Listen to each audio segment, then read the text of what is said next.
Hey, thinking about the situation we find ourselves in when we look at the Bible and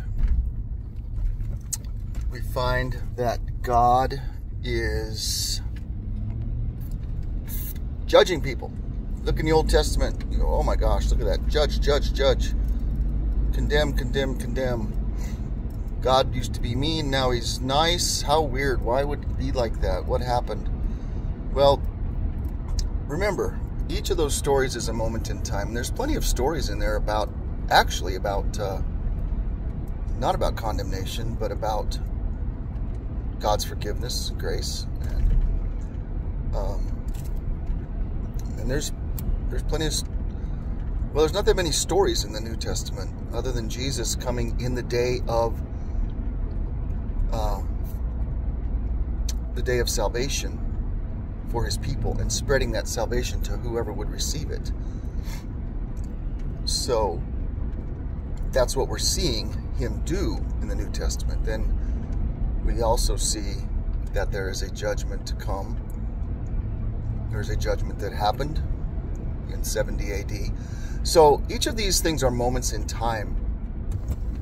And if we don't look at them as moments in time, as God, as a wise God, a wise creator, looking at his creation and able to assess each situation independently of another, each generation independent of another generation, each nation independent of another nation. And when he decides, I've had enough with the nation of the United States, the nation of China, the nation of whoever, and he says it's time for this system to end. It's just been too messed up, and it's not coming back. Now, I'm not saying any of that's happening with either of those nations I just mentioned. I'm saying when God decides that, we can't see. We're reading a book when we read the Bible that covers thousands and thousands of years of history. So when we read that book and we go, oh, God was just so mean. Why was he so mean all the time? All these stories about him being mean. Those stories are about what led up to this nation. Sometimes the history was there when the book was written, that's in the Bible, that actually made it to the Bible.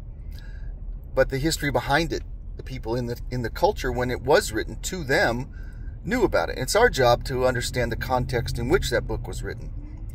The book of Jonah was written about the nation of Nineveh. And it was a time where God was warning them and saying, you guys are very close to me saying I've had enough of you. And they heeded that warning and turned around, and that generation was spared the judgment of God. And who knows, many of them may have come to faith in the God that they heard the message from, and actually will be living eternally on this earth with those who have been humbled by the great God who made us, and who have understood his ways and have been willing to admit that we aren't always right, willing to admit that we don't always know what's going on. We're not always able to figure out what's right and what's wrong, and that God is wiser than us.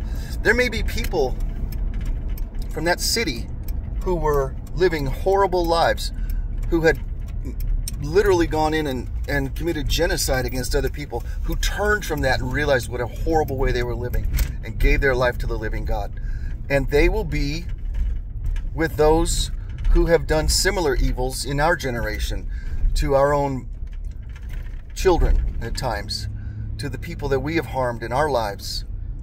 And as we see our own sin, we take the same humble place and position that they took, of being repentant, turn to God for salvation, trust in him for life. People who become faithful to a God who made us and turn from our own destructive ways. So don't let yourself get fooled that there used to be a mean God, now there's a nice God. It's just a story a bunch of people made up, and they used to be mean, and then they realized that wasn't so good, so they started to change and write differently because they just got tired of being mean. God is in a time, we're in a time right now where we have a lot going on in our country. We have a lot going on in Western civilization. We have a lot going on in the world. And God's warning is out there, as it always is, to those who resist and refuse to pay attention, that ultimately there's a day coming for every last one of us to answer to Him for what we've done. And those of us who are willing to say, I really can't do that. I'm really not going to be able to stand before you on my own virtue. Is there another way to do this? Because I don't think this is going to work out so well. We have a God who says, yeah, there is another way. I've made the way. And my son came. We decided from eternity past that we were going to do this. And then he came and did what he needed to do. I did what I needed to do. And our spirit did what it needed to do. I do say it because sometimes the Bible uses the word it for the Holy Spirit, and sometimes it uses the word he in the Greek. So, our God never changes. He loves us. This is the day of salvation. This is a day to hear His voice and say, forgive me. I thought I had it all figured out, and I'm seeing that I don't. And I need you. And I need you. I'm sorry for being so blind. Thank you for opening my eyes. And He will receive you with gracious open arms, because that's the Father He is. So there you go.